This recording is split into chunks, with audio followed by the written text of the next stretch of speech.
Hey guys, over the last couple weeks I picked up a few new guitars and today I'm going to show them to you. A couple of them are going to be to repaint, rewire, and flip, and then they'll end up on Trash to Thrash, and then one of them is going to be a keeper for my personal collection. Since I'm adding something to the personal collection, that means I got to get rid of a couple of them. So I have a couple guitars, they're really nice blue guitars, both of them are quilt maple topped, and one of them's a Jackson SL2Q.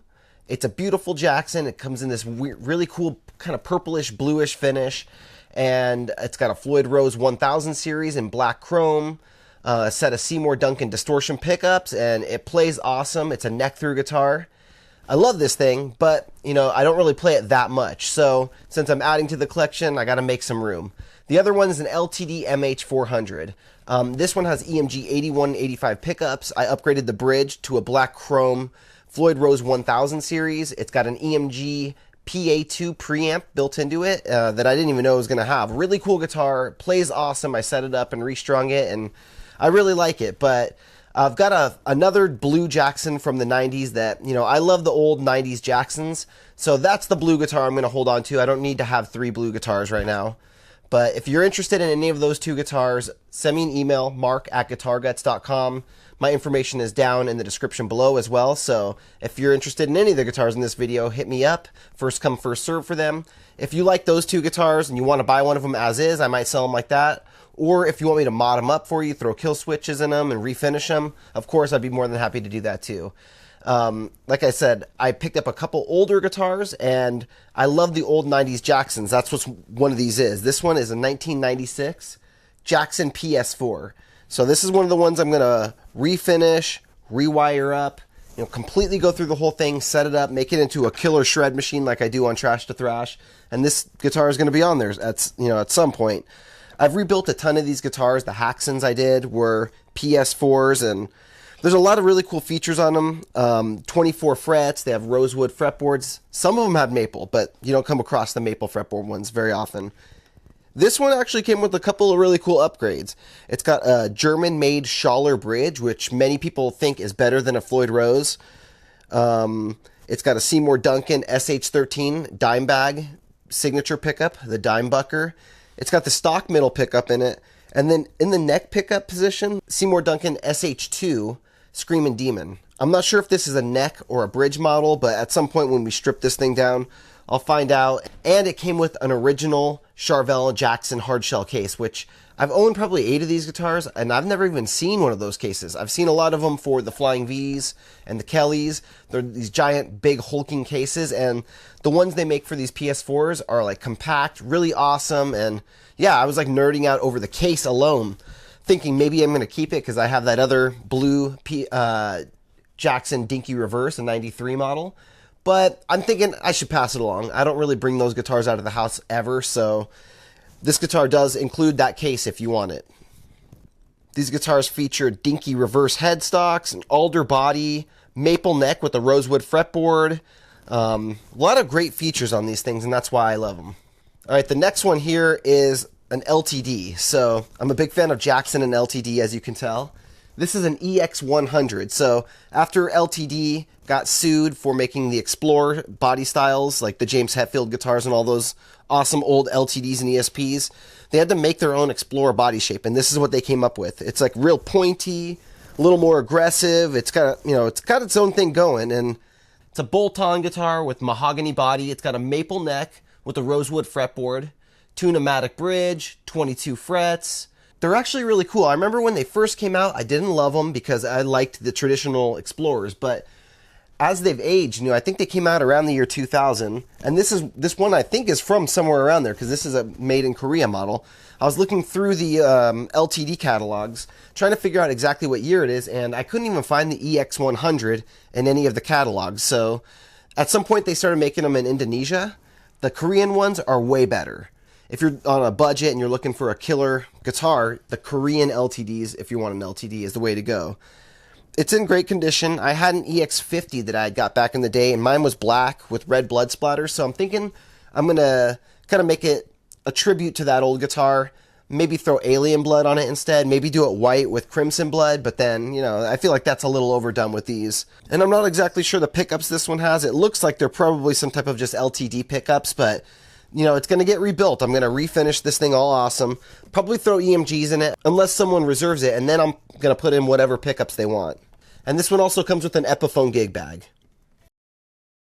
It's actually a little coincidence because the gig bag that guitar comes with actually came with this guitar. So this is the newest one for my personal collection.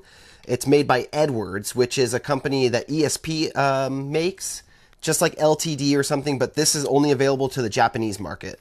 I've owned a few Edwards over the years. I have 2 of them, actually. This is my 3rd one. And I love these guitars. They play so amazing, but they're just really hard to get here in the United States. So you have to pay import tax, and you have to buy them from Japan. This one actually almost had some trouble. Well, it did have some trouble being imported into the country. For some reason, the USDA sent me an email and sent the seller an email saying that they wanted all the species and genus of the wood for the body, the fretboard, and the neck. They also wanted to know the exact types of metal used in the pickups and the bridge, which I've imported a few guitars from Japan. I don't know if there's like an auditing process and this one stood out to them or something like that, but I've never had them, you know, pause the shipment and have to get additional paperwork and need to know the genus and species of the plant, the actual tree that they got the rosewood from. So that was a little weird, but after a couple days, it all got cleared up and the guitar is now here. How awesome is this thing? I've always wanted a Star guitar. I don't even know if I've ever really played them before. Maybe at NAMM I played like an EVH type of Star before, like the Shark or that black and white crazy Star guitar. But man, this thing is so cool. I was inspired to get this because a customer came to me and got a quote. He bought one of these, and after looking at the guitar and quoting it and talking to him about this guitar, and he has a really, really cool idea for it, I had to have one. He said he wanted to swap the neck out. I fell in love with the neck right away. I mean, it's got the Edwards ESP headstock and then the rosewood fretboard. You can see it's got the skull and crossbone inlays like Kirk Hammett style. And then coming down to the electronics, it's got a Seymour Duncan set of pickups. In the neck, we have the Invader. And in the bridge is supposed to be a George Lynch Screamin' Demon, although it doesn't have Allen head screws. So maybe they're like some type of custom shop one that Edwards and ESP had ordered from Seymour Duncan. Or maybe it's a different pickup altogether. So at some point, I'll probably pull these out and look at the back stamps and try to figure out what's going on with that. It's got a single volume. It's got this little cool import style selector switch it's like a really short switch, all black. Looks very like military-like. And then we got the Floyd Rose 1000 series in black. This one came with Schaller strap locks and really lightweight, comfortable guitar. Excellent filling neck. It's a little thick, and what even is a little weird on it, that it came in with a modified nut. So this guitar, LTDs are supposed to be a 1 5/8 inch nut, but I think this one might be a slightly wider nut or a neck, because if you look at the way the nut is sitting on there, it's actually not coming to the ends of the fretboard. It's like more narrow than the fretboard itself. So what's interesting about that is it creates a more narrow string spacing, and I kind of like it. I mean, after playing it for a couple minutes, I didn't even notice that, and then when I looked, I was like, wow, how weird is that? You could see how far the strings are from the ends of the fretboard, which, you know, it's not crazy, but it's something different than I've ever seen. I've never seen a guitar where the nut did not extend to the end of the neck like that. But yeah, 24 frets, 25.5 inch scale, so it's a full scale guitar. But when you look at it, it doesn't feel big, you know, it feels really comfortable. When you're sitting down, you can play it in like, you know, a standard configuration or bust it over to here to play leads and shred. Same thing with when you're standing, you know, it's like it props up real easily on your leg. The output jack is really interestingly placed up on the top horn here. And it's like angled. It's like a Strat style output jack there. That's actually pretty cool. When you're standing up with it, that's actually cool. The one thing I don't like is when you're working on the guitar and it's sitting down on the table, if you have it plugged into a tuner, you're setting it up, you're picking it up and setting it down, it touches against that. So it's a little weird, but yeah, really awesome guitar. I don't think I'm going to do any mods to it other than add a kill switch. Of course, I'm going to add a kill switch. So what do you think, black kill switch or red? I'm thinking a black one, like a Tessie kill switch, like the EVH, the big button one. They make them in black. So that would look amazing on here. I could go with the red, but then it's going to add like a touch of color to the guitar.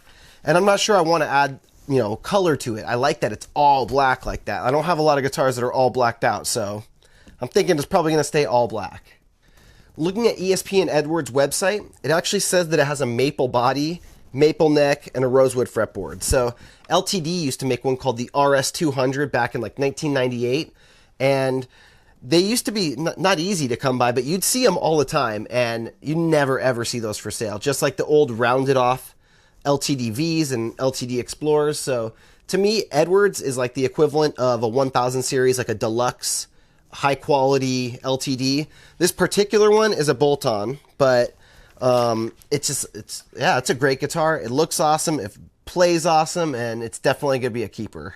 All right, guys, well, that's it for today. I also actually have another guitar coming on the way. It's an MH350, and I think it's got a black quilted maple top. That one I am planning on refinishing and making it into a killer guitar, but it's another neck through one. So I've been going on eBay, Craigslist, Facebook Marketplace, Reverb, like 2-3 times a day, and just all the time I'm on there just checking, seeing what's getting listed, and I'm seeing things right as they're being posted and just swooping stuff up. So if you're interested in any of these guitars, like I said, email me, mark@guitarguts.com, and we'll build something really, really cool and custom for you. I have a whole board of custom finishes that I've tested on little samples.